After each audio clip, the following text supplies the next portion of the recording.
February 1st. Can you believe it's February? Annie, would you be so kind as to do roll call? Sure. It looks like online we have Cheryl Hartman, Christina DeVore, Alicia Colts-Buholtz, Martin Kidston, and MCAT. In 206, we have Commissioner Strohmeyer, Vero and Slotnick, Brian West, Allison Franz, Matt Latzenheiser, Ann Hughes, Carrie Powers, Chris Lounsbury, and Amy Bristow, Maddie Scott, Karen Hughes, and Jacob Allington. And myself, Annie Catherine. All right, you are good. So we are all here. Is there any public comment on items not on today's agenda? Seeing none, we have a consent agenda with 5 items on it. Is there anything anyone would like to pull off for discussion? Just a question, looking at items 3 and 4, we decided to do these things a long time. It feels like a long time ago. Yes. Just the just what we're getting process. Yes, just wheels of process and getting our getting our contracts in place for things. Great. Well, I would move we pass the consent agenda. Second. Any further discussion or public comment on the consent agenda? Seeing none, all in favor? Aye. Aye. Thank you. We have 2 action items today. The first is brought to us by Karen Hughes, a resolution modifying the start date for Missoula County to begin collecting impact fees. Good morning. You want to roll on up to the table here?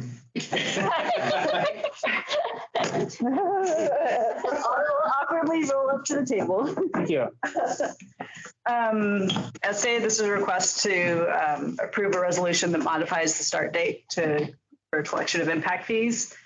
As you may recall, the county passed a resolution in May to set impact fees for Missoula County.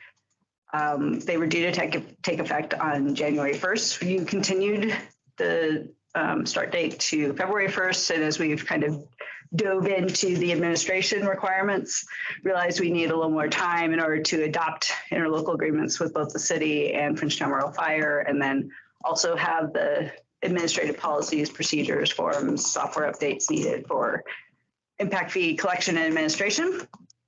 Also, we spent a little bit of time talking with the permitting departments of the county, and then also with the Impact Fee Advisory Committee, a couple of members of the Impact Fee Advisory Committee, about the outreach that was done. And after that conversation, decided that we needed to do some more specific outreach to builders and developers and landowners anticipating construction projects, so that they have more information specifically about the impact fee calculations for various kinds of construction projects in different geographic locations across the county, as well as providing general information to the public. So we're planning to do that and start collection July 1st based on this resolution. Do you have a sense of what that outreach is going to look like? You have Carrie. It's all an outreach plan. Nice. We have a variety of kind of in-person and some materials, website. We're working on a fee calculator and estimator so that people can do it on their own, put in their information and Wonderful. flop out. That's a great, that would be sure very appreciated. Yeah, between Flana, who's been helping me, and Carrie, and then guidance from Jim Bashan, Chris Anderson, as well as the building department and planners. We've got, I think, a pretty robust plan. Great. How were those guys happy to do this, or were they grumpy that it wasn't happening faster? They seem fine, and they seem really glad that we're very pleased by the outreach that we've planning to do. That's great to hear. Yeah, originally they were like, oh no, I think we did it. And then when we talked about who they'd done it with and whether or not, like, would people who had like building permits that they were lining up be ready? They were like, oh no, we didn't really talk to those people. We didn't really plan for that. So they were like, yeah, we should do that. Good. Well, glad you guys are taking this step. Right. I move to approve the resolution modification. I'll second that. Any further discussion, public comment?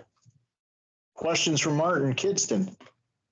Hey, just a quick question. Are these county-wide or are they in specific geographic locations? They're all county-wide except for the Frenchtown Rural Fire has its own set of impact fees. And then some of them are countywide and it's the same fee based on the type of use and square footage. And then there are two, which is the trails or pathways and the parks. Those have a service area map that goes with them that we've needed to refine that. So there'll be different fees collected for amounts are different based on the service area and will be kept for that service area's use. Okay, thank you. Mhm. Any other comments? Seeing none, all in favor? Aye. Aye. Okay. The fee calculation begin. So number 2. At Lotzenheiser. So this is exciting. So we have a PSA for an immersive exhibit experience. Correct. So this is related to our barrack restoration reconstruction project, which ground will break here in the spring on what we refer to as building E100, which is the barrack we acquired in 2017 from the DNRC. So that will be restored over the course of this spring through the summer, and it should be done hopefully by fall. So in thinking about that, we're also looking at the exhibit that's going to go in this, because the restoration project does not include the exhibit. And the idea we have is to create an immersive exhibit. So we currently have a gallery style exhibit in our existing barrack building. This will be right next to it. And the idea is to create a space where people can better understand the living conditions of the internees at Fort Missoula during World War II. It's a little bit beyond our scope in creating an exhibit that's immersive like this. So we wanted to work with a consultant.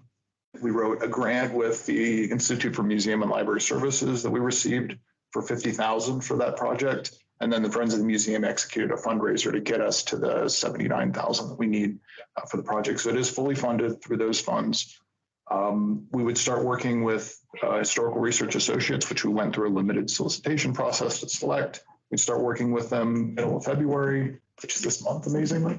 And the process would take about a year to a little over a year. The idea would be we would focus on design and outreach to some of our partners within the confinement sites community to seek feedback on our ideas for the exhibit. We would go into more design in the fall. There's an element of procurement, whether it be replica pieces for this or actual antique pieces that would be used to create that immersive exhibit. And then install would take place in the spring of next year once the building is done. It's kind of an odd dynamic of designing an exhibit for a building that isn't done yet, but that's why we're taking our time, because we want to make sure we do this the right way. So I guess I would ask if the commission would approve that professional services agreement with Historical Research Associates to create this exhibit. That sounds like a sketchy plan. Yeah. It's yeah. Sorry. Oh, it's amazing, fantastic. I can't wait to see this. Super wonderful. And this is of real national importance. I agree, 100%. Congrats on getting the grant and way to go, friends, because Yeah. I mean, they were amazing. They are. You guys are routinely punch above your weight. We try. Yeah. Any questions from anyone online? Okay. Should we do it? Let's turn to this. You. I move we make number 2 happen. Okay. Just not in this room, please. Excuse yourself. We, I said we. Okay. There were just too many words to. Yes, there were a lot of words. Do I have a second on that eloquent motion? Second on making number 2 happen. Any further discussion or public comment? See none. All in favor? Aye.